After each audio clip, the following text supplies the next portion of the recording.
Praise the lord. హల్లెలూయా. దేవుని పరిశుద్ధ నామానికి మహిమ కలుగును గాక.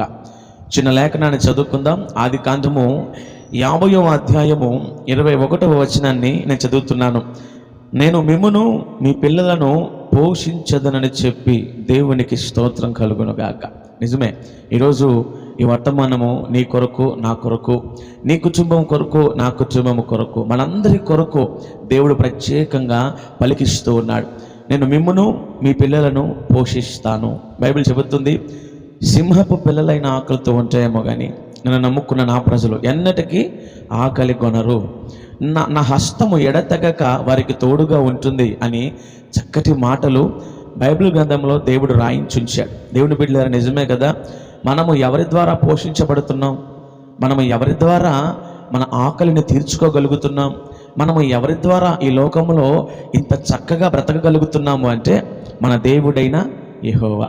ఆయనే గనక లేకపోతే, ఆయనే కనుక మనలను పోషించకపోతే మన జీవితాలు, మన బ్రతుకులు ఏమైపోతాయి కదా దేవుని బిడ్డలారా. నిజమేనండి, యెహోవా పోషించే దేవుడు. మన దేవుడు ఎవరు అంటే పోషించే దేవుడు.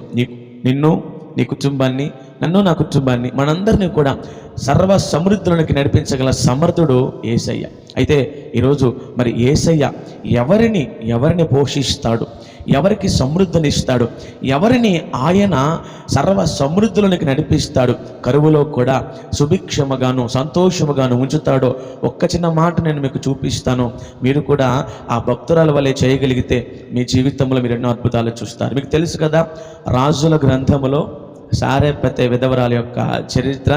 దేవుని బిడ్డలారా, దైవజనుడు ఆ తల్లి దగ్గరికి వచ్చి, అమ్మ ఆకలిగా ఉంది, ఏమైనా నాకు పెట్టగలుగుతావా అని అడిగినప్పుడు నిజంగా సారెపతే విధవరాల యొక్క విశ్వాసం చూడండి. నా దగ్గర కొంచెము నూనె, కొంచెము పిండి, ఈ పూటకి ఇది తిని రేపు మేము చనిపోదాం అనుకుంటున్నాం అని ఆ తల్లి సెలవిచ్చినప్పుడు దైవజనుడు అంటాడు, అయితే అందులో మొదటగా చేసినటువంటి ఆ రొట్టె నాకు తెచ్చిపెట్టమ్మా అని చెప్పి ఆ యొక్క తల్లితో చెప్పినప్పుడు కనీసం ఒక మాట కూడా ఆలోచించలేదు, ఎదురు కూడా చెప్పలేదు.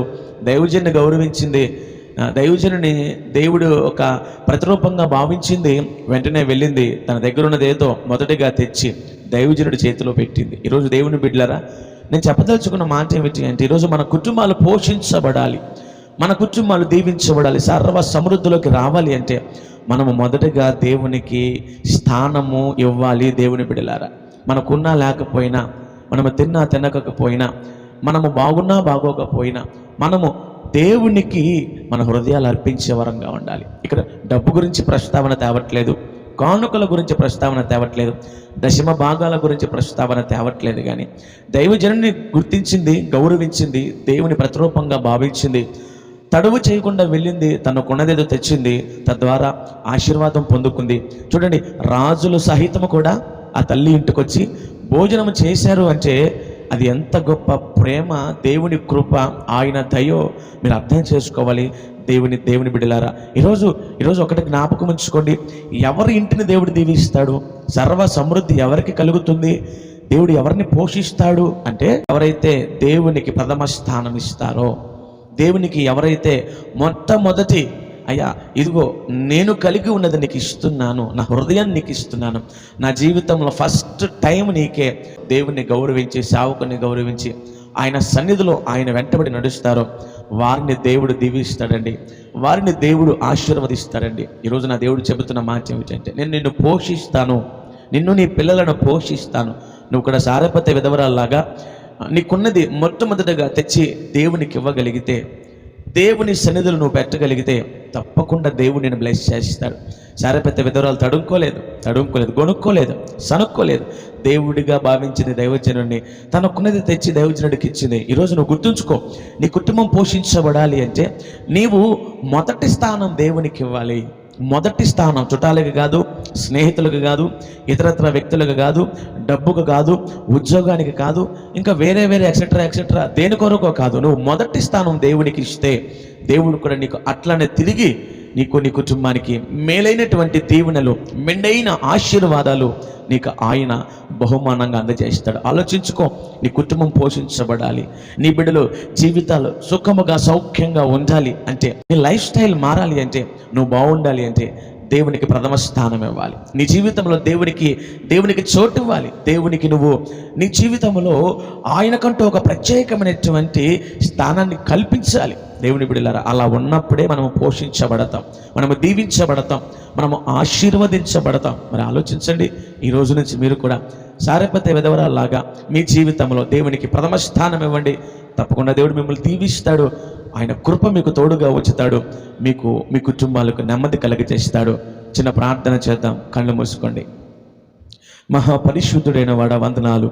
ఈ వర్తమానాన్ని మా వినికిడిలో ఫలింపచేసి నీకు మొదటి స్థానం ఇచ్చేవారుగా మమ్మల్ని ఉంచమని, మీ నామానికే మహిమ పొందుకోమని, ఎవరు ఏ కష్టము నష్టము బాధల్లో ఉన్న విడుదల విమోచన అనుగ్రహించమని, నీ కృప కనికరము సన్నిధి సహవాసమును తోడుగా ఉంచమని, నీకు ప్రథమ స్థానం ఇచ్చే బిడ్డలుగా మా జీవితాన్ని మలచమని, అయ్యా మీరు మమ్మలను మా కుటుంబాన్ని పోషించి మా కరువు రానివ్వకుండా ధాన్యమునకు ఆజ్ఞేయమని, ప్రభువా దీనులము అల్పులము యోగ్యత లేని వారము నీ సన్నిధిలో నిలబడి చేస్తున్న ప్రార్థన మీరు ఆలకించమని, అంగీకరించమని, జవాబు దయచేయమని, అయ్యా నీ కృపలో మమ్మల్ని భద్రపరచమని, నీ సహాయ సహకారాలు నిత్యము మాకు తోడుగా వచ్చమని, ఈ ప్రార్థన మీరు ఆలకించమని, అంగీకరించమని, నిన్న నేడు నిరంతరము ఏకరీతిగా ఉన్నవాడా, సమస్తముపై అధికారము కలిగిన వాడా, మా జీవితాలను మా కుటుంబాలను మా పరిస్థితులను మీ చేతులుగా అప్పగిస్తున్నామయ్యా. ప్రతి కుటుంబాన్ని విడిపించండి, విమోచించండి, స్వస్థపరచండి, బాగు చేయండి, కృప చూపించండి, కనికరమును చూపించండి అయ్యా. గొప్ప గొప్ప కార్యాలు జరిగించి, శూర కార్యాలు జరిగించి, అద్భుత కార్యాలు జరిగించి, ఆశ్చర్యమైన కార్యాలు జరిగించి మీ బిడ్డలను మమ్మల్ని లేవనెత్తి మహిమ పొందుకోమని, ఈ ప్రార్థన మీరు ఆలకించి మీ సాక్షులుగా మమ్మల్ని నిలబెట్టమని అడిగి వేడుతో ఈ ప్రార్థనకు నిశ్చయముగా యేసు నామములో ఫలము పొంది ఉన్నాము తండ్రి. ఆమేన్. దేవునికి మహిమ కలుగునుగాక. దేవుని కృప మీకు తోడుగా ఉండునుగాక. ఈ రోజు నుంచి మొదటి స్థానం దేవునికి ఇవ్వండి. ప్రభు కృప మిమ్మల్ని ఆవరించునుగాక. God bless you. God bless you all.